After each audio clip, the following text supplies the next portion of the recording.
Yan, update. Pa? Basa pa yan? Basa pa po. Kaya dito lang po sa gilid. Hanggang dito. Ito okay na to, sir. Yung dito lang yung bago. Kaya wag ko muna daw tapakan. May gamot pa daw eh.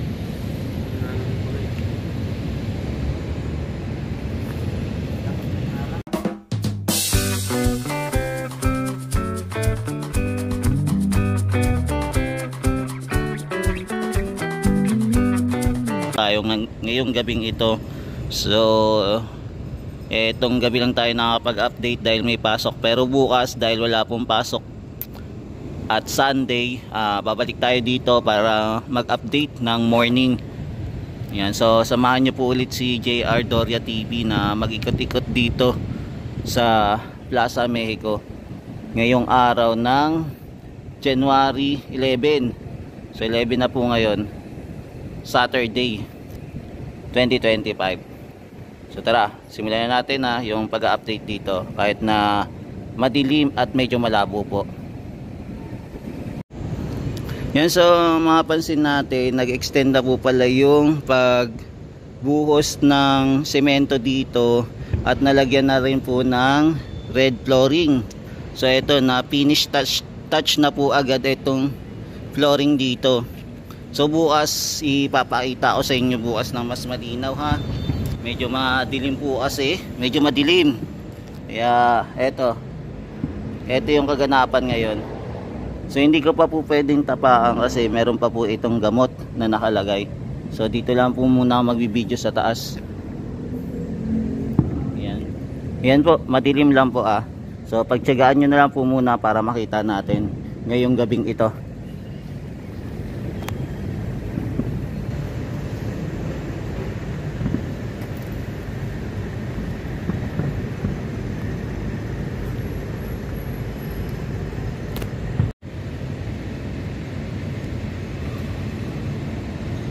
Yan, medyo may kadiliman lang po yung pagbablog natin ngayong gabing ito.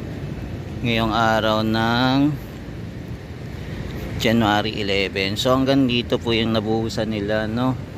So ito na. Yan. So bukas balikan natin ito para makita po natin na mas malinaw. So mapapansin din natin dito, meron na mga lamppost na kinakabit. Ito po yung lamppost na to, medyo madilim lang, sana nakikita nyo pa rin na malinaw. So hindi pa ganun kataas po yung ating resolution, so 4K pa lang po, kaya medyo madilim pa rin ang ating pag-vlog. Yan, so ito meron na po dito ang lamppost. So ito yung lamppost na nakakabit na po. Yan, so ngayon po wala tayong nakikitang ilaw dito, no? Yan, mahina po yung ilaw dito. So ito po yung itsura ng Maestran sa pagkagabi po.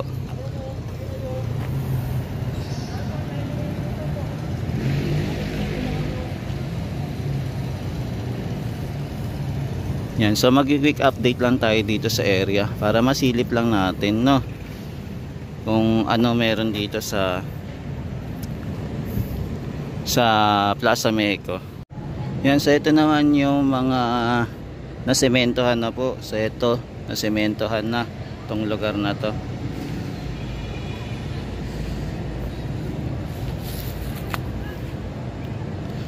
So yan, alternate to na nasementohan. So ito po yung lamppost. Yan, so ito po yung lamppost. So ito nagbuhos po dito. Yan, so ito po binuhusan na rin, no. Ayan, nabuhusan na rin po itong area na to. Saka ito rin po, yan, binuhusan na nila, diba? Tapos ang bubuhusan na lang nila ito naman ng semento. Tapos ito, yan, alternate. So paunti-unti nilang binubuhusan, hindi siya dire-diretso na isang latagan lang, isang buhusan. Siguro magkakaiba yung kulay na ito, yung kulay ng semento na ginagamit, kaya siguro ganito, no? Hindi sabay-sabay yung pagbuhos, paunti-unti.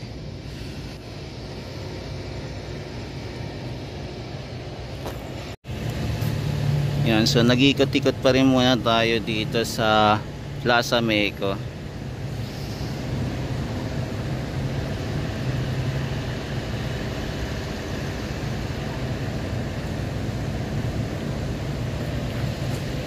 Yan, so night mode tayo sa Plaza Mexico.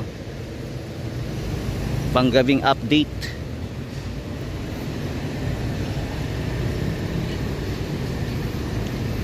Yan, dito kompleto na rin yung halaman dito.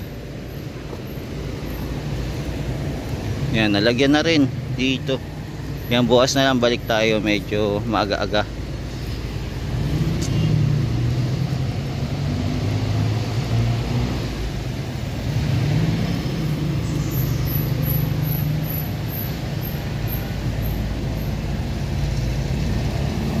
Yan dito. Yan, nagdalagay na din po pala sila dito ng grass, no? Broadleaf grass o Carabao or Prague grass. Ayan, naglagay na sila. Yan, bukas silipin natin to para mas malinaw, para kitang kita natin itong paligid dito. For sa ngayon, hindi natin makita ng malinaw Yan, so ito muna yung update natin pagkagabi naman mga tropa kids. Ngayong araw ng January 11, 2025.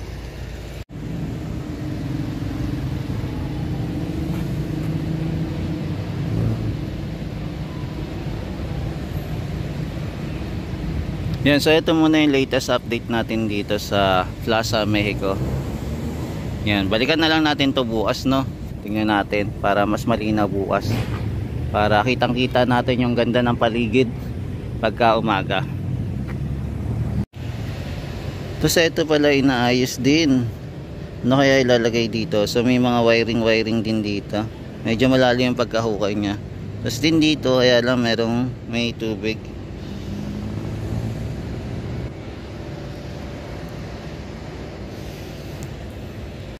Yan, so ito din po may hukay din, no? Ano kaya ilalagay dito? Tapos maging dito, yan. So hinukay nila. So as may mapansin tayo mga wiring. Yan. Saka dito po. Tapos dito, ito pinipinturahan muna itong ating mga lamppost para magmukhang bago. So ito, so naka-ready na po itong mga lamppost na pwede na pong ikabit sa mga susunod na araw. So abangan natin kung kailan papailawan dito sa Plaza Mexico, no? Pagka dumaan tayo ng gabi, so masasaksiyan natin yung mga pailaw dito pagka na ikabit na lahat po itong mga lamppost na to. Kasi ito po pala yung mobile crane. Ayan po, so naka-parking dito. Tapos ito po may dumating na para sa mixer. Dumating siya. So magkakaroon pala ng buhos ngayon, no? Yan, kaya lang hindi natin mapanood yung pagbuhos dito dahil wala din tayong kakilala. Hindi katulad yung nagbuhos dito, medyo malapit. Ayan. Yan, so ngayon magkakaroon ng pagbuhos dito sa area. So ito na yung concrete boom pump.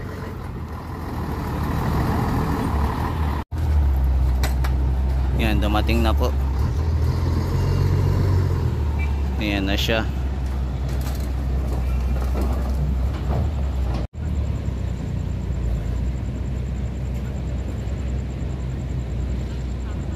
Yan, tapos ito po yung mga ballaster. Yan. So halos nakabit na po nila, no?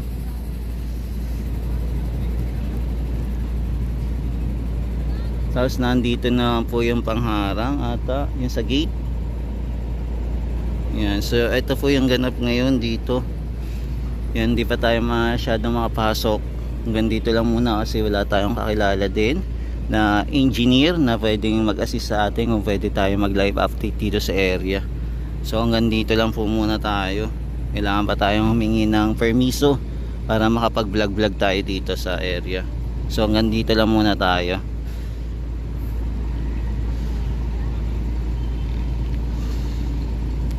Yan, mukhang etong crane na to mukhang tapos na pong gamitin kasi nilabas na nila. Eto, mukhang tapos na silang maglagay ng mga pilote. Kaya naandito na po sa labas. Yan, bale ito po yung kaganapan pagkagabi dito sa Maestranza. So ito na po yung mga ballaster na nakabit. Tapos ayan, magkakaroon po ulit ng pagbuhos ng buhangin mamaya po. Yan, kaya lang hindi ko lang alam kung papayagan tayo eh.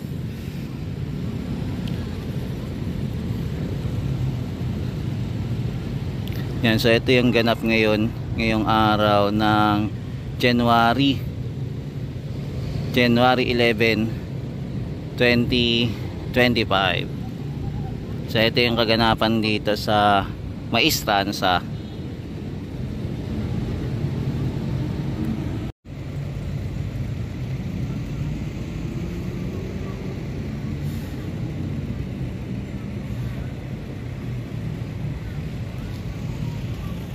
Yan, so ito yung mga nakailairang ballaster po. Ayan.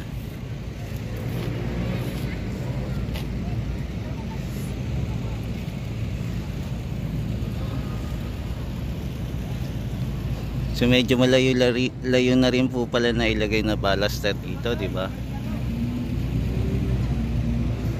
So ito yung kaganapan dito sa Maestranza.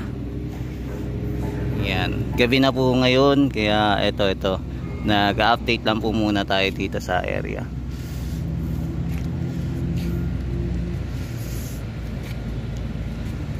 Yan, wala lang po ngayong banda dito na ilaw para masilayan sana natin na itong pangyayari doon sa kabila.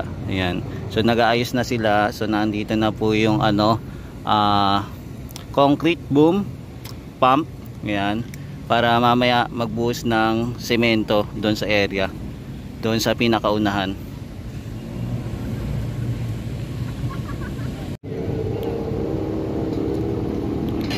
Yan, so mapapansin natin medyo madilim guys, no? Ayan, sana tapos ito po yung mga ballaster pa rin. Ayan, so ito muna po yung latest update natin ngayong araw ng January 11, 2025. So balikan na lang natin to tomorrow, no, itong update dito, pag-update. Balikan natin. So ngayon medyo madilim na yung araw na to. At alamin lang natin kung alamin lang natin, silip-silip lang tayo ng konti dito kung sa mga kaganapan kahit na medyo malayo tayo. So for the meantime, ito lang po muna yung update natin. Basta dumating na po yung concrete boom pump para magbuhos ulit ng semento dito sa area. Yan, maraming salamat po. Ito po ulit si JR Doria TV na nag-update dito sa Maestranza, Port Santiago, Pasig River Esplanade Extension po. Ayan, maraming salamat po. Hanggang sa muli. Mahalin natin ang Pilipinas. Thank you po, and God bless.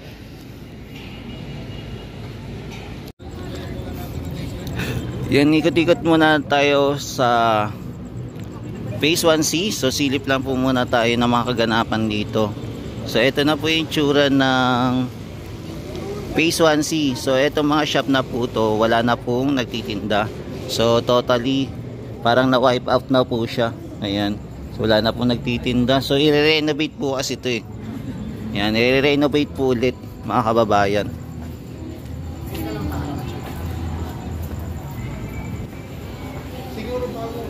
Yan, so abangan na lang natin yung renovation ulit.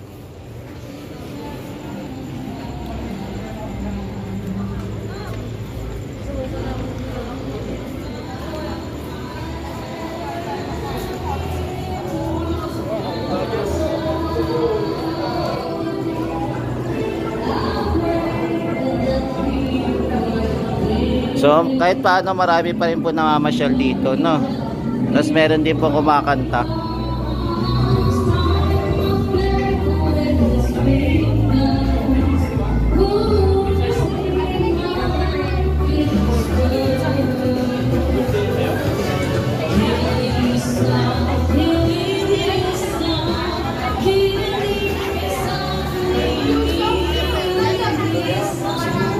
Ano sir, kamusta pagtitinda? Ayos lang.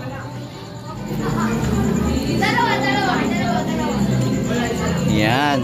So ito po yung latest update natin dito sa Pasig River Esplanade Phase 1C. So ito muna po yung yung latest update natin. Yan, maraming salamat po. Maraming salamat ulit sa pagsuporta kay JR Doria TV. Thank you po. Ingat po kayo lagi.